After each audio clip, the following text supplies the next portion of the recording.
What's going on, YouTube? This is Terminator Juice. I'm going to bring another video.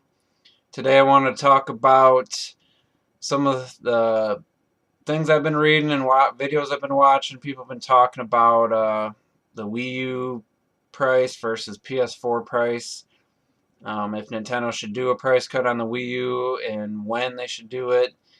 And then if I got time left, I might talk about I've seen some people talking about E3 demos of the PS4 and Xbox One games, and the frame rates weren't running so good, and give my 2 cents on that. But we'll start with the PS4 versus Wii U right now. People seem to be focusing on comparing the PlayStation 4 at $399 with all we know is you get a controller, the system, power supply obviously, and possibly a little just one-sided like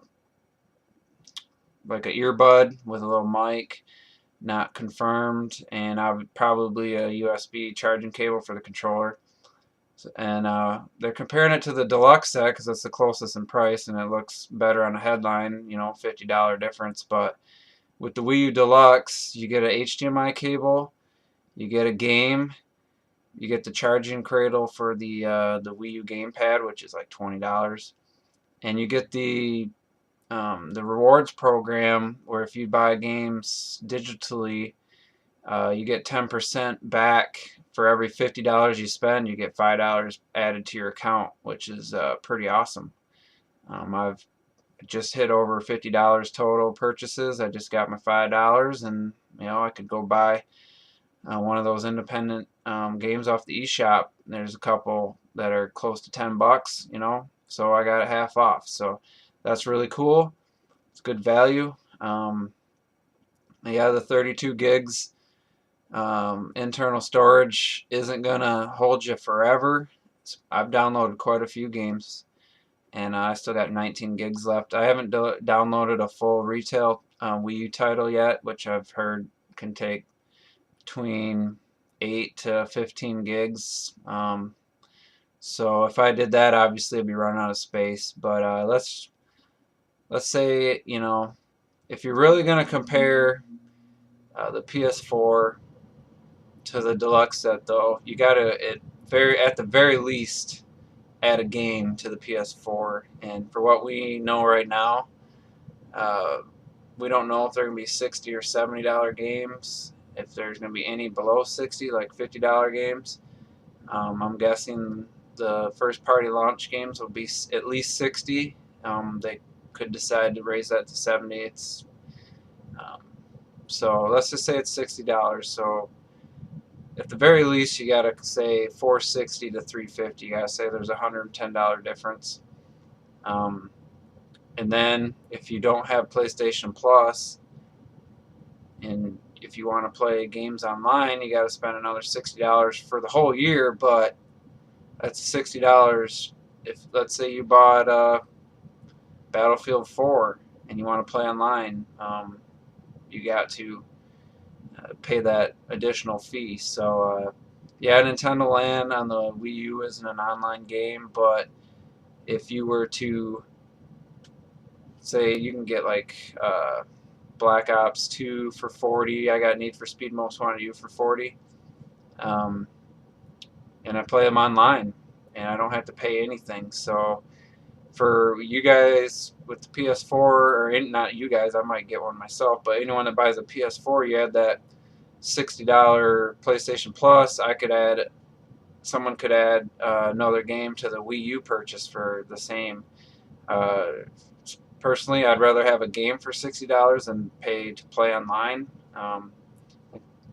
That's a trend didn't want to see continue. I was hoping Xbox Live would go to free, but now that PlayStation's charging, Microsoft really doesn't have to, but it would be a pretty good selling point if they did announce that it wasn't going to charge you anymore. So we'll see what happens there. But yeah, if you look at the Wii U Deluxe versus the PS4, it's not a $50 difference. So anyone out there that's thinking, oh, you get Drive Club with the PlayStation Plus, still $60 more, and Drive Club, it's free to play, those usually mean you play one level, you get basic stuff, and you have to pay for the full content. So I wouldn't use that at this point until you know for a fact what you're getting.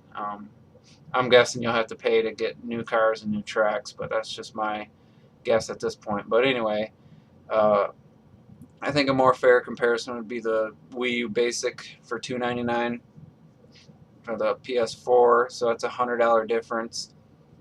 Yeah, the gap in performance is greater than the PS4 and Xbox One, but you know you know what you're getting. If your graphics are everything to you, then you probably shouldn't even be watching this video, because for me, fun games, good gameplay, you know, great level design, that kind of stuff's important to me. Yeah, it's nice when a game looks good. Nintendo's first party games have always looked good no matter what system it's on. They find a way to still somehow just look amazing. But anyway, that's a little off topic. Um, so yeah, I think you compare the base set, it's $100. By 500 gig hard drive, Western Digital, you can get off Newegg for $60. So you're getting, for the Wii U with a 500 gig, you could have for 460, or sorry, apologize, 360, and then not have a game or anything. And then you could compare it to the PS4 and then the PlayStation Plus to play online for 460, and you got $100 difference. So basically, it's about $100 difference in value. So with that, my thoughts on a possible price drop. As an early adopter, I bought mine launch at midnight. It's $380 after tax, and I played Nintendo Land. I set it all up, transferred my Wii stuff, and then the next day I went out and bought New Super Mario Bros. U. I believe I paid $60 for that game. I was in 440. I had 2 games to keep me busy, and neither of those games are online, but I had the potential. I rented Black Ops 2, played online that weekend, the following weekend I should say, and I could play online, didn't have to pay, and I never have to with this system. Who knows in the future, but so I feel it was a little bit pricey. Now that I see the Zombie U bundle, you can get Zombie U, Nintendo Land, a Pro controller, and the deluxe set with all the benefits of that for $380, for the price I paid for the system plus tax. I'm a little jealous of that. The Pro controllers, $50, and Zombie U's like $45, $50 still. So that's $100 worth of stuff for what I paid for just the system in Nintendo Land.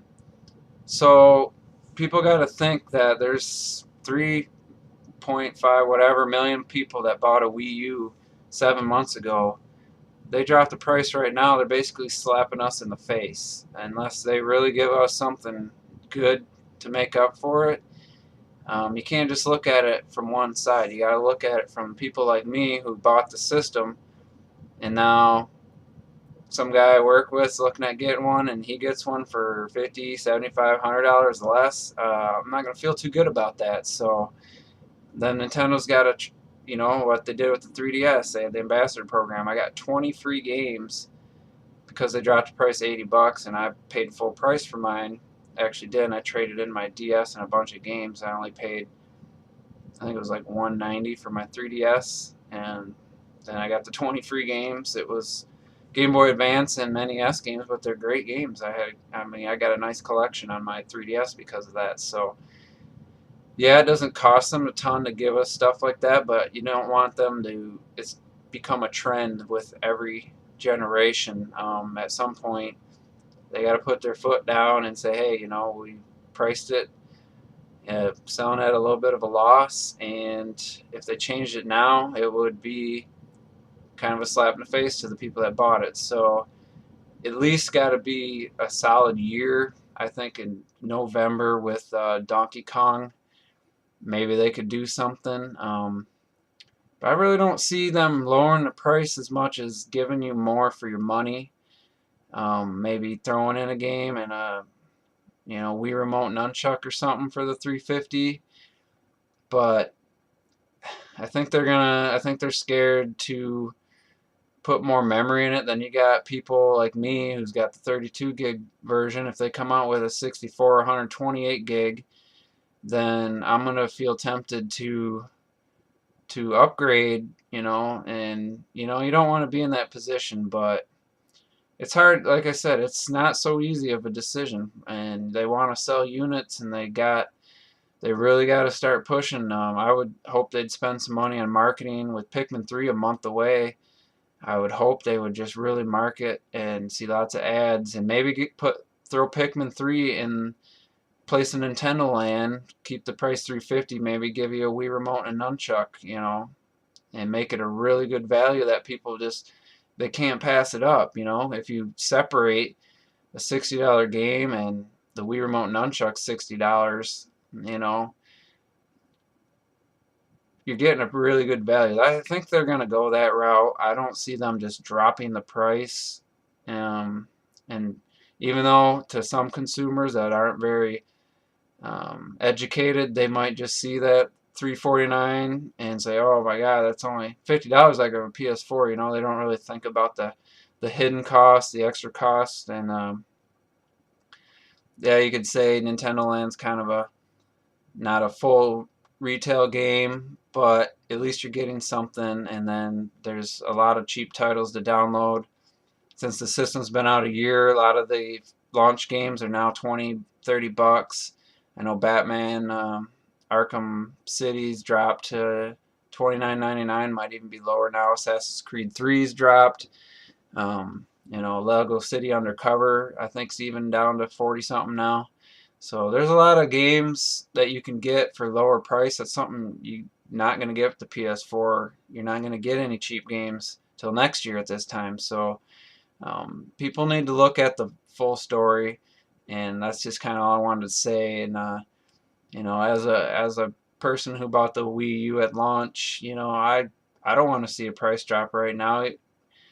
I don't think it's really going to push sales in the middle of summer. I don't think it's the right time anyway, but that's just my 2 cents. You guys out there, you Wii U, Nintendo haters, those people, they're just looking for any reason to say that the system's going to fail and, Nintendo's going to go the route of Sega and stuff. It's like, you guys got to give them a little more credit. Yeah, they made some bad choices, but I guarantee they have a plan.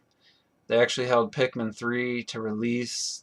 It was ready, and they want to have just a steady flow of games starting in August, and maybe a price drop, but I think it's just going to be more value for your money. And with that, I'm going to end this video. It got a little long, and I appreciate you guys watching. I know I don't have a ton of subscribers, but the 20-some people that have watched my videos, the last couple ones, I just like to talk about video games, and this is a good outlet for me, so hopefully you enjoyed this, and we'll see you on the next video.